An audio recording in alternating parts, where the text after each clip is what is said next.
Halo, selamat malam. Polemik Pondok Pesantren Al Zaitun memasuki babak baru setelah pendiri Ponpes Al Zaitun, Panji Gumilang, menjalani pemeriksaan Mabes Polri menaikkan kasus penistaan agama ke penyidikan. Polisi meyakini ada unsur pidana namun belum menetapkan tersangka. Sekelompok masyarakat pun mendesak Panji Gumilang ditahan, namun Panji Gumilang tidak tinggal diam. Perlawanan balik dengan menggugat pengurus Majelis Ulama Indonesia secara perdata karena dianggap merugikan dirinya triliunan rupiah.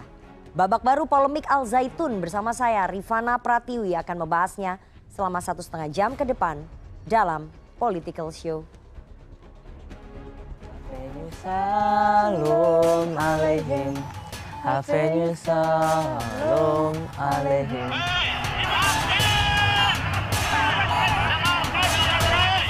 Tidak usah dibesar-besarkan karena sebenarnya biangnya kan di orang yang bernama Panji Gumilang itu. Dan Indonesia ini tidak berdasar fatwa, berdasarkan Pancasila. Selesai pemeriksaan, penyidik telah melaksanakan gelar perkara. Adapun kesimpulan gelar perkara bahwa perkara ini dari penyelidikan dinaikkan menjadi penyidikan. Saya tidak melanggar hukum. Polemik Pondok Pesantren Al Zaitun memasuki babak baru. Setelah menjalani pemeriksaan di Barreskrim Polri selama 8 jam pada 3 Juli lalu, perkara yang melibatkan Ketua Ponpes Al Zaitun Panji Gumilang dinaikkan dari tahap penyelidikan ke tahap penyidikan.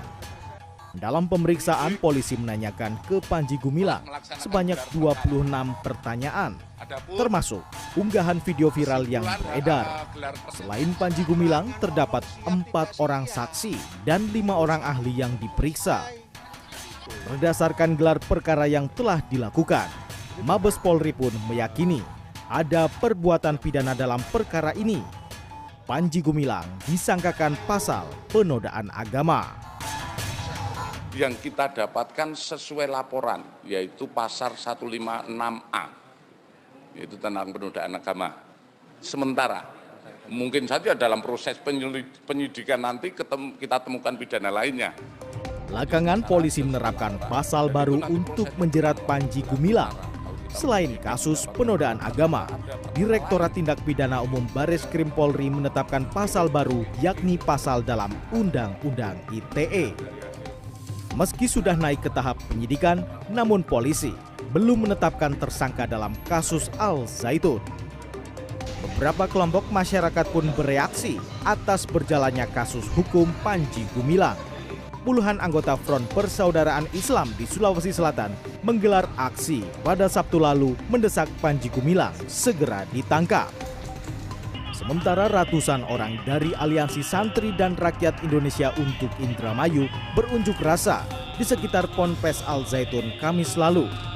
Aksi juga menuntut Panji Gumilang agar segera ditangkap karena dinilai melecehkan agama. Aksi pun sempat ricuh dengan petugas kepolisian. Saling dorong sempat terjadi dan ada beberapa pengunjuk rasa yang diamankan polisi.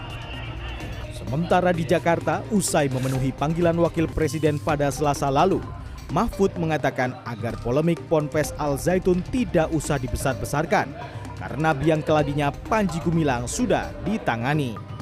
Mahfud mengatakan dalam beberapa waktu ke depan akan ada penetapan tersangka.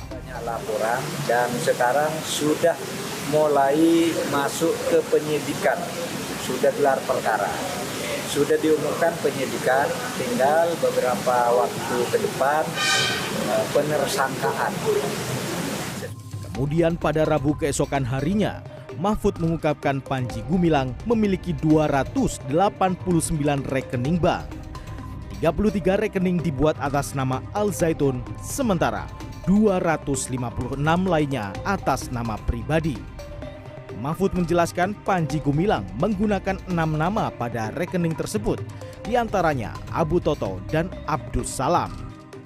Pada CNN Indonesia.com Jumat lalu, Kepala Pusat Pelaporan dan Analisa Transaksi Keuangan atau PPATK, Ivan Yustia Vandana, mengakui PPATK telah memblokir 33 rekening bank atas nama Pondok Pesantren Al Zaitun. Selain itu, PPATK juga telah memblokir 256 rekening bank terkait Panji Gumilang. Pemblokiran dilakukan dalam rangka proses analisis keuangan. Ivan mengungkapkan, nilai transaksi di rekening yang diblokir itu sangat besar dan masif sekali. Namun Ivan enggan mengungkapkan detail transaksi tersebut. Yang menarik, nama Panji Gumilang sering dikaitkan dengan nama-nama petinggi di negeri ini, termasuk Kepala Kantor Staf Kepresidenan Muldoko.